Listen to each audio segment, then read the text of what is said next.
Meta AI is the personal AI that's tailored to you, now with its very own app. It's built to get to know you, offering helpful answers and inspiration. Looking for something to add to your bucket list? Meta AI goes beyond traveling the world. It remembers you're a basketball fanatic and suggests you attend one of the playoff games. Just start typing or speaking to get the answers you need, wherever and whenever, because Meta AI is your personal AI.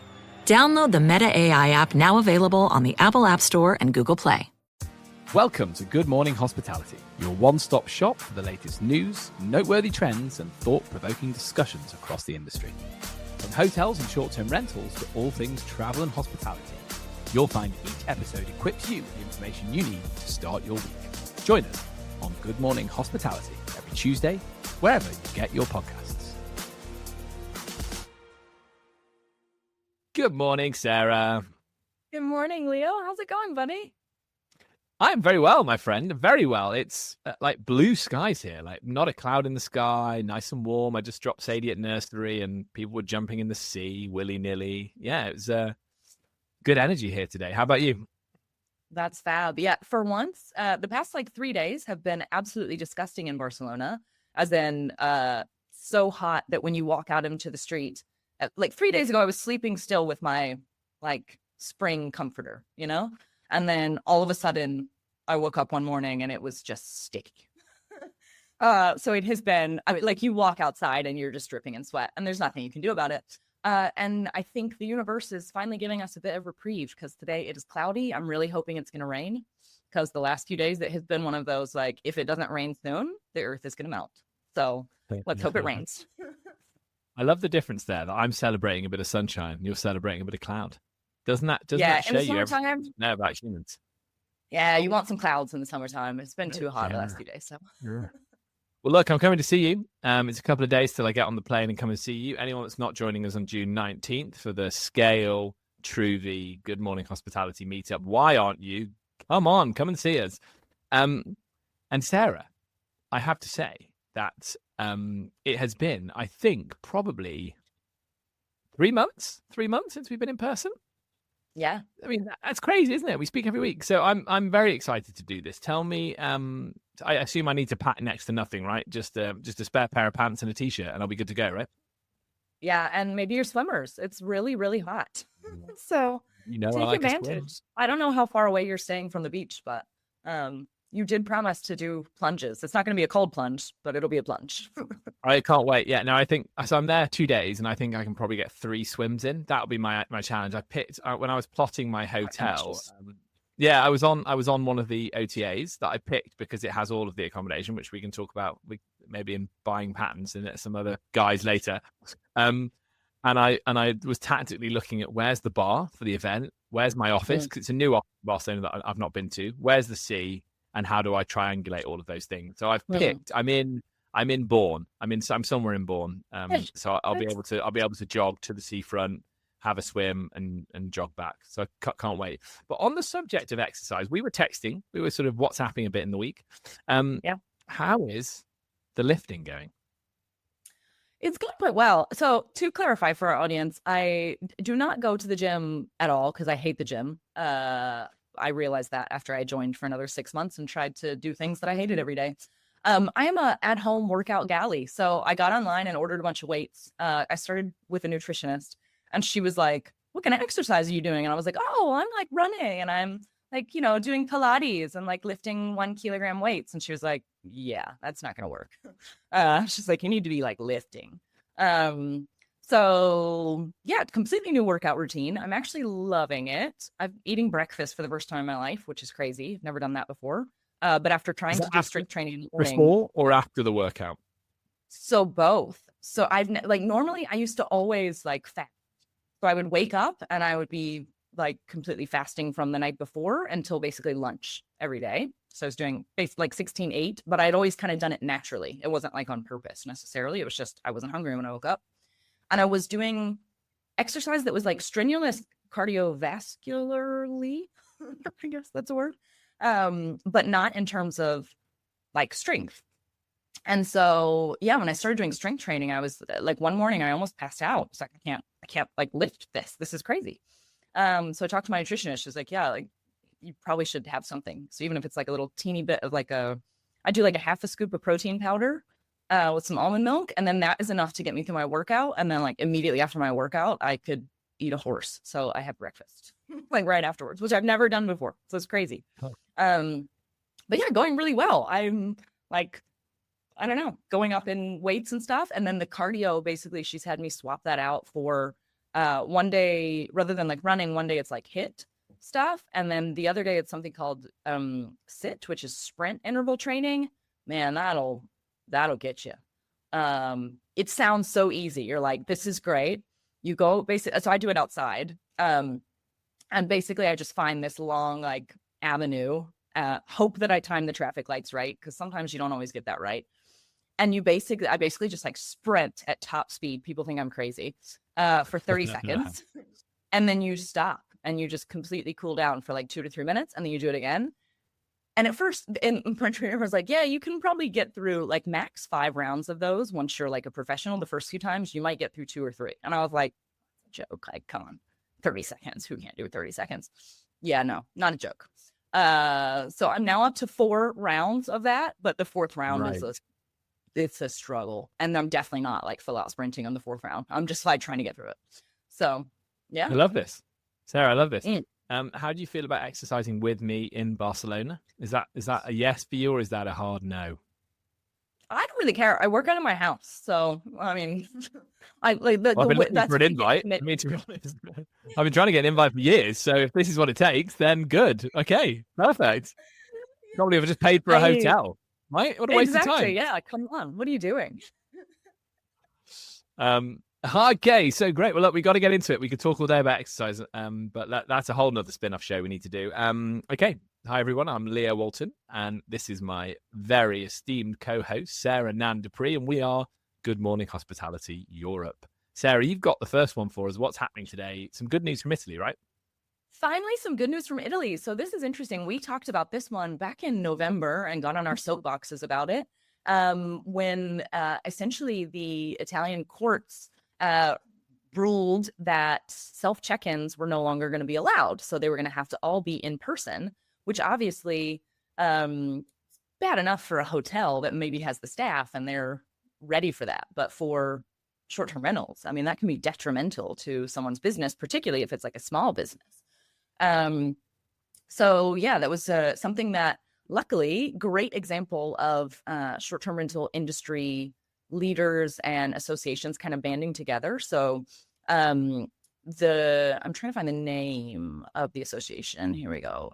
So it's called FARE, F-A-R-E, which is an Italian short-term rental industry federation.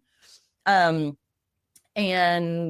essentially they took this back to court and said, hey, this isn't fair. This is going to ruin our business. And it goes in direct contrast to a law that was passed earlier in the year, which was the electronic registration of all guests.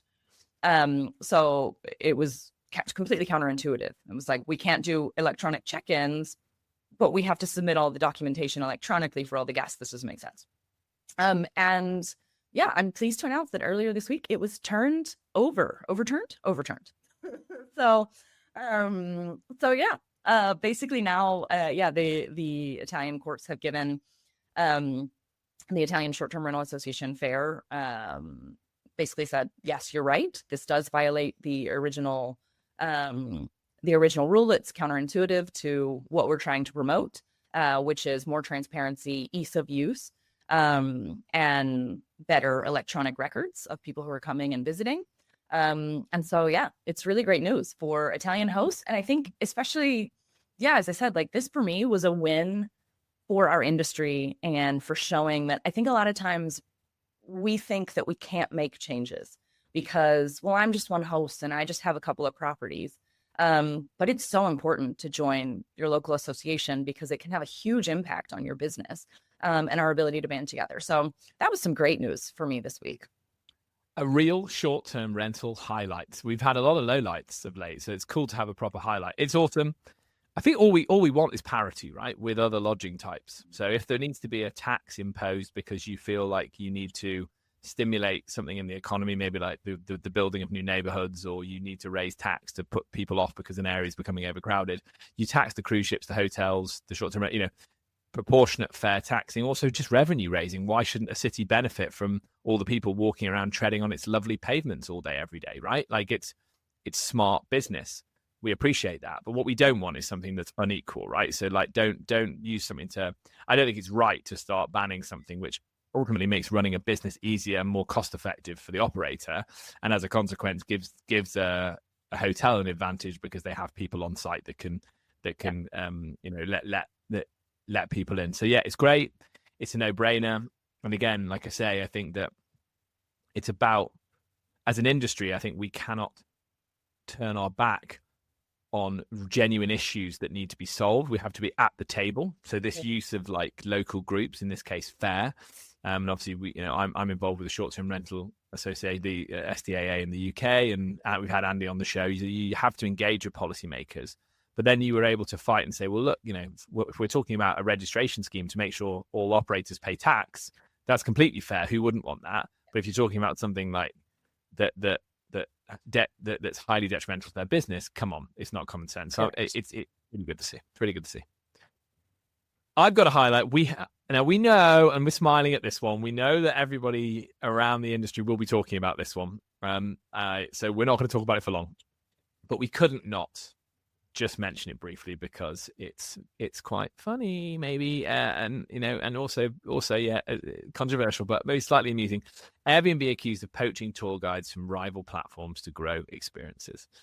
Okay, so Canada-based Tours by Locals and Netherlands-based With Locals said separately, this is really interesting, that people with Airbnb email addresses created accounts on their sites and then violated their T's and C's by messaging tour guides to try and recruit them for Airbnb experiences. Naughty, naughty, naughty. Now, as a vegetarian, I don't like poaching of any kind. So that I'm always going to be against that. But it also feels like slightly desperate, I guess, to me. It feels like we're talking about experiences being the great new shiny thing. Brian Chesky said on numerous occasions he wants to build $1 billion business a year. Scraping existing experiences doesn't feel like $1 billion business to me. Yeah. No, it doesn't. What it seems like to me is it's a play to get more inventory, which again goes after like the we want to be Amazon theory, right? So I think he's trying to build a new Amazon much more than build something that's actually net new. I think it's about stealing supply. Yeah. So I also think I don't know, that was a bit disappointing to me. Yeah, it's disappointing, isn't it? Because I think that also what's disappointing about it is at its sort of worst, Airbnb is accused of stifling fair and free competition. And trying to create closed walls. It doesn't give its suppliers any access to the guest. It limits their ability to contact them, have their proper bits of information. And it's we've gone on this journey so slowly from, the marketing agency that helped you get your guest working for you, all the way to you working for the marketing agency that gets your guest. And there's, you're doing all the work, and they're seemingly owning the entire bit of the experience. So there's already that, and we can go into the fact that which we've talked about in previous weeks, and we'll talk about again, the fact that they're trying to do more in-stay and control your guest, and what's the liabilities there? Like, what does your insurance do if a chef falls over that you'd ever even allowed a chef to come into the home in the first place? But on this particular point, I just don't think it does them any favors, because it implies that they are trying to aggressively go after a market and not particularly paying fair, and it isn't a very good look. So yeah, not a great day for Airbnb, let's say. I do have a healthy dose of cynicism, though, and not to bring out a conspiracy theory, but do you really think they were stupid enough to do it on purpose and use their Airbnb emails? That's the one bit that I'm not sure about, because like if you're Airbnb and you're actually trying to poach people, like you use your Gmail or create a new email or something. You don't reach out with your Airbnb email. So that's the one bit of this piece of news that has me skeptical about its authenticity. I'll just leave it there. No, don't leave it there, because I actually was thinking the same thing, but I came at it from a different view, which was like, so what I was going to say was, if you're going to be stealthy, be properly stealthy. Don't use your bloody email address. So I think this proves to me that you've got Airbnb trying to act like a disruptive startup, and they're not a disruptive startup. So you probably can't even, like, they're such a big company now, you probably can't even use your personal email officially to do anything like that. If you're probably not allowed to use your personal email to conduct work for Airbnb. It's probably written into your contract, so like that's the daft thing, that they're not in startup mode, really. They're not in stealth mode where you've got a few interns and a few founders going, what can we do? We're kind of going to slightly skirt around things because we're going to be this small insignificant player that no one knows who we are. Like, it's so that's what I thought. You came at it from the point of it as conspiracy theory. I came at it from the point of that just says it all. You need to be better than that. You need to use marketing channels to tempt people to come and list on your platform, right? Like good old fashioned marketing. Spend money on marketing and prove concept that it's a good place to come and list your experiences. It's or use incentives. Like, hey, your first 5 bookings are free or something, like your first booking commission free, whatever. I don't know. Use some other kind of incentives. And they have the marketing arm to get the word out, right? Like if you're a tour operator and you're thinking about, or a service provider, and you're thinking about listing on Airbnb, right? And, you would. It's not like they don't have the press about it to attract people. And I think their inbound engine is going to be much more effective, potentially. Surely you can cover more ground. Surely you can cover more ground that way. But who knows? Okay. Well, look, we've given them a wrap on the knuckles there. Let's stop jumping on them now. I'm sure they're going to get jumped all over this week, and it's another week where Airbnb get talked about. So maybe they don't care. Also, I was thinking for the tour operators that are referenced in the article, absolutely brilliant time to capitalize on that, because I'd never heard of either of those businesses, and now they're being talked about generally. So a good press day for their PR teams too, I would suspect. Okay, that's my cynicism. Let's move on to the main articles for today. I'm going to get to talk about something that we love talking about in Europe. And Sarah found this article, and I said I've got to lead on this one, because we find ourselves the whole time talking about the strategy, the M&A strategy of Holidu and HomeToGo, the two big powerhouse companies based in Germany in the space that are doing wonderful things. So it's a great article here from Rental Scale Up by Thibaut Masson. The article explores how both businesses, so HomeToGo and Holidu, are pursuing a multi-tiered acquisition strategy with a plan to dominate Europe's short-term rental market, but not by going big, but by going local in the most part. And that's what we've noticed. So every week on the pod, it feels like we're talking about another acquisition. For example, we had HomeToGo with the very, very large Interhome 40,000 listing that they bought. Interhome, traditional 40,000 listing property management company. Most of them are slightly smaller than that. So recently we had Finca You weren't here, actually. I probably mispronounced it. I said Finca Mallorca. Is that right? Finca Mallorca? Yeah, Finca Mallorca. Yeah. Perfect. That was one of them. Thank you very much. And then a German one, which neither of us speak German, so I'll butcher the pronunciation of this. Kurzmalvac, which is for German weekend escapes. And then most recently, the one that we talked about last week, which was Cyvasion, which is Jeets.com, Jeets.fr, and a short-term rental platform as well, which the name escapes me now. They seem to be going, and this is what I liked about the article, is it's what we talk about. They like to go and take markets that they feel have a really good existing guest flow. So people trust these websites. They're buying websites which people may have been using for 20 years. And what they're doing is they're keeping those brands alive. So they're not just trying to put them all under one roof. They're keeping them alive. But what they're doing is at the back end, they're providing better booking systems, AI pricing and availability tools. They're also syndicating them in the sense that they're also putting them on other OTAs. And a lot of this inventory, as we know, is unique. Not all of it, but a lot of it. They're putting them on other OTAs. They're putting them on their own platform. They're also giving them access to things like their PMSs. So it's allowing them to, I guess the play is, they're going to places that, and this is what it says in the article, I think this is right, Airbnb and Booking.com are not looking in these places for growth.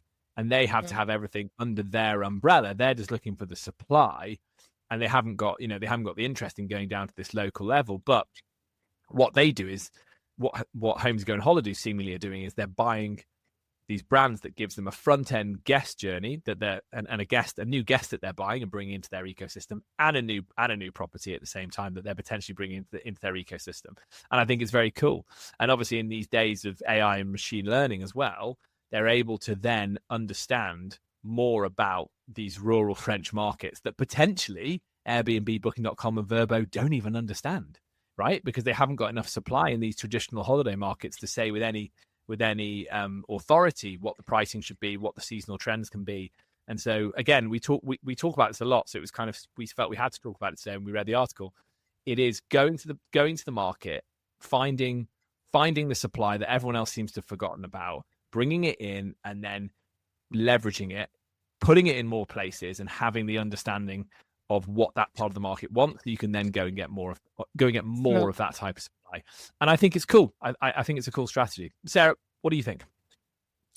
I think it's a cool strategy as well. I like the fact that it's finally some unique inventory. I think for a while, a lot of the big companies have been kind of stuck. So unless somebody has a brand new property, it's really hard to get new inventory that's existing.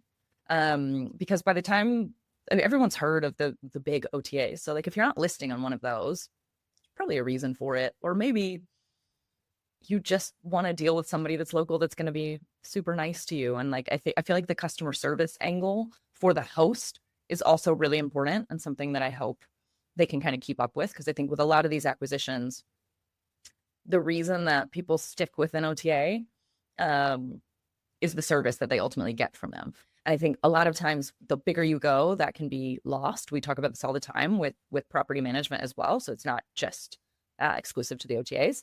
But yeah, I think it's a really cool and interesting strategy. And I like the fact that it's basically bringing a lot of inventory that maybe traditionally, I always think about parents, right? When I think of these acquisitions, they still book the same place every year. And they used to book it through a catalog, and there's no online, they don't go on Airbnb, they don't go on an OTA. They ring up Edisto Realty and they're like, hey, what do y'all have for this week? And as soon as they leave one year, they book it for the next year. And so there's so much inventory that never goes on an OTA. I think that's the component that I'm interested to see kind of how that transitions, because obviously in some of these acquisitions, like a lot of that inventory is at least on some sort of OTA, if you want to call it that. But I think the big move would be for them to get access to properties that maybe still aren't even on any listing site. I think that is the untapped market, especially in a lot of places that are much more traditional, rural, whatever.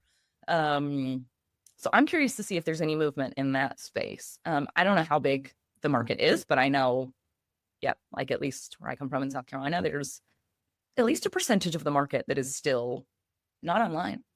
It's not happening online. Things aren't happening online. Like my mom mails a check because it's the 1980s. So who's the who's the company? So you mentioned them earlier. It's called Edisto Realty. It's Edisto Realty. It's because it's Edisto Island in South Carolina, and there's one bridge in, and there's one supermarket. There's a Piggly Wiggly right when you get on the island, and there's not much else. And it's a fabulous place. They have a bunch of turtles that come and nest and lay their eggs. And so there's always a complete blackout at night. So you're not allowed to have any porch lights on at dark, because it can disturb the hatching of the turtles. And so most incredible starlit evenings you've ever seen. It's wonderful. Anyway. There you go. Edisto Realty. Who thought that would get a shout out on Good Morning Hospitality? I know. There you go. Hope you're listening. Are these people? If you're listening, good on you. I agree. They're going to the hard to reach places and trying to find that. It's so smart, right? Let's find a guest that already books here. Let's keep the brand alive, but let's plug in a better booking system, AI powered search in the back end. Let's syndicate it, pull it into our own listing sites. So I agree. I think we will continue through the year to find both of them. It seems Holidu are doing more than HomeToGo at the moment. Well, I think we'll continue to see both of them making these small acquisitions to go and find these places that, although they will be online, we're not giving the completely offline example, but getting these niche sites because their bet right now is it's better to find something that is less present online than find the huge volume, because actually that volume is probably already on Airbnb, Booking.com in some way, shape, or form. So again, I think it's not necessarily a prediction because it's already happening. I'm just spotting a trend. I'm not predicting what happened. I think the trend should continue of we're picking up management companies, as HomeToGo did in that case, to really own that supply, but then also those local OTAs. Listeners in Europe, tell us who else you book with. Where are you going to book your holidays? Like what we quite like here is is that I've talked before about the forest holidays and cottages and things in the woods. We're actually going camping this weekend. I think that's still very fractured as a market in the UK, and I think that I know Waze have had a look at that across the UK, but no one kind of owns that space as well. So yeah, I think there is if they were looking at the UK market, I wonder if there's holiday cottages in the woods that could also be an option, because I bet a lot of that stuff is not on the traditional OTA. And we both like this merging of the industry we always have, right? This idea that I actually, when I'm looking on the map, I would love to see alongside the Airbnb that's available, the Booking.com that's available on their map search, the hotel. I'd love to see that there's actually a forest. There's cottages I keep saying the word cottage, I'm saying the wrong word, cabin. There's cabins in the forest round the corner. I also want to see that on the same map search, because you might be going there for a random reason, but you go, hold on, why don't we have 3 days in this cabin? Cool, we'll drive in there and we'll do it. So I love it as a coming together, which is why I do like the Holidu and HomeToGo strategy, because I think ultimately they're trying to put flags on the map in as many different places as possible, and then intelligently find that guest and draw them into their ecosystem. And once they're there, I'm sure they have a very, very, very large email retargeting team that tries to keep them in that ecosystem and book time and time again. And yeah, again, I think they're cool brands. Yeah, me too. Let's see where it goes. Sarah, my friend, we can't not talk about AI. It's everywhere, isn't it? We have to talk about AI. I'm actually starting to get excited about some of the capabilities. A couple of months ago, I was like, no way. And it's every news article that comes out with new features, I'm getting more excited. So in particular, this is an article from FocusWire. And it's how AI is quietly transforming the vacation rental industry. There's a lot of call outs in this article. Red Awning, for example, starting to use AI to help their guest find the right match. So a guest can come in and say, hey, I have, it's my wife and myself, and we have 3 kids, and we want to be within 2 miles of a grocery store, and we want to be within a 15-minute drive of this. And my kids like to play ping pong, and I don't want a pool because, we had whatever, something very, very, very specific. And it'll basically provide, okay, these are the top properties. There's another really interesting one that I had never thought about. But with Bestie AI, so they have basically been growing right alongside Hosts and Stays. So it's one of their key customers, and they've pretty much been adapting alongside them and using their clients kind of as guinea pigs. But one of the most frequent questions is to do with late checkout and early check-in. And so they now have like a tag in their database for every single property of Host and Stay in this case that has this on offer.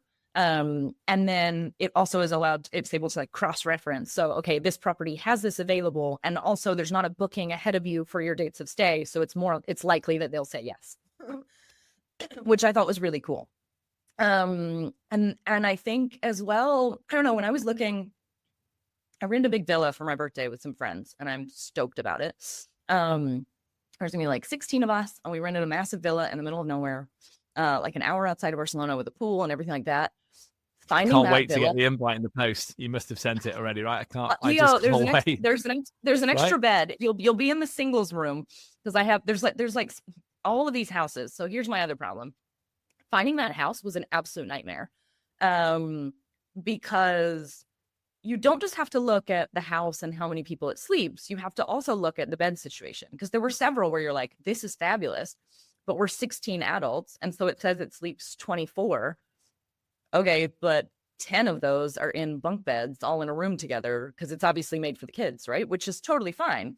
But I would love to have been able to filter that out or have some sort of tag, which was like, we're 16 adults traveling, and put in, okay, by the way, there's 4 couples, so we need 4 double rooms. And then the rest of them we can put in groups of like, okay, I've got 2 girls that can go in here and 2 of my guy friends that can go in here.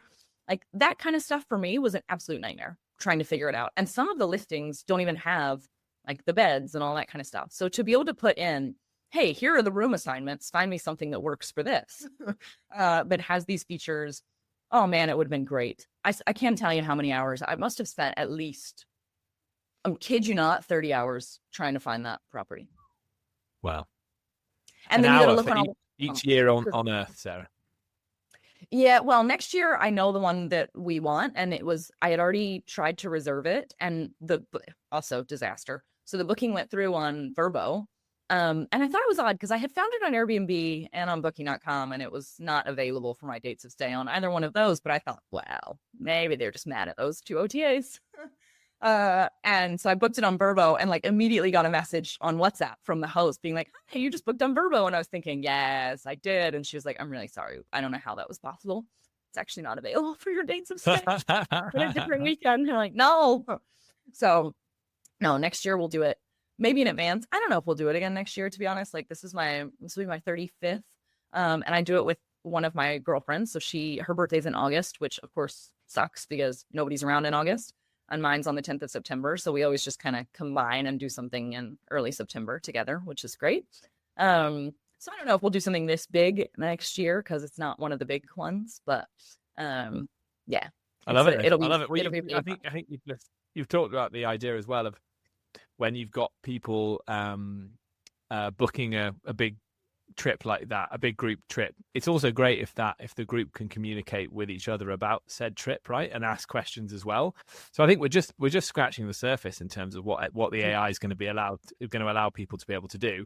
I always go back to, I think I mentioned this to you a few months ago when we talked AI, that I had a contact of ours, Jodie Sterling, STR hospitality community leader. She was living in the Cotswolds, 17 properties, moved back to her native Australia, and still manages to run her business without a full-time VA because she uses AI to ask all those questions. So like if she's dealing with a Sarah Nan Dupree trying to book one of her properties, the AI can answer most of those questions around like, so what's the setup in this bedroom? What's the setup in that? And it can do that. And then she'll wake up in the morning and she'll see if there's any code reds where they've had to escalate stuff. And usually there isn't. And I think that's incredibly cool. As a general point, property management has a reputation as being a very tough industry with high levels of burnout.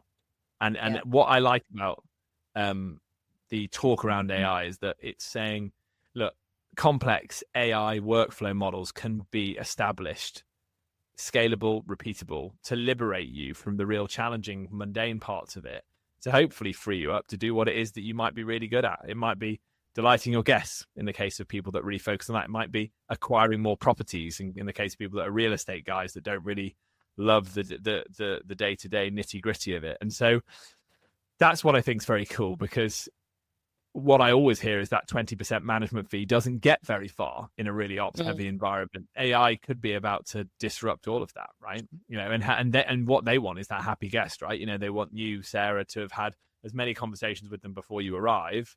But every time they talk to you, and if it's them having those conversations, their profits walking out the door, right? It could be something else they're doing. So if they can be liberated from that to focus on acquisition or focus on, styling, interiors, whatever it is they want to work on, then I'm all for it. I think it's very exciting. I'll challenge you on that. I don't really want to speak to my host. In fact, like the more questions they ask, when we were booking this one, for example, like we asked one question about, because it wasn't clear on the listing. It said check-in is at 11 p.m. and check-out is at 11 p.m. And you're like, well, that doesn't make any sense. So we contacted to be sure. And of course, because we had contacted, then it was like, oh, and what are you doing? Oh, are you having a party? Do you plan to have music during the day or in the evening? Yes, we're renting a villa in the middle of nowhere, but you can't say that to Joseph because you don't want him to not accept your booking. So I don't know. I think for me, it was really important to have the clarity in the listing. And that also is going to save a lot of time, because otherwise we wouldn't have had to contact Joseph if he had looked at the listing. Well, look, if you're listening, I know Sarah's responsible. She's usually in bed by 10, especially on her birthday. That's when she's most mild and tame. Yeah, actually. I don't have any friends who are Nothing to worry. DJs or anything. You know, it'll be fine.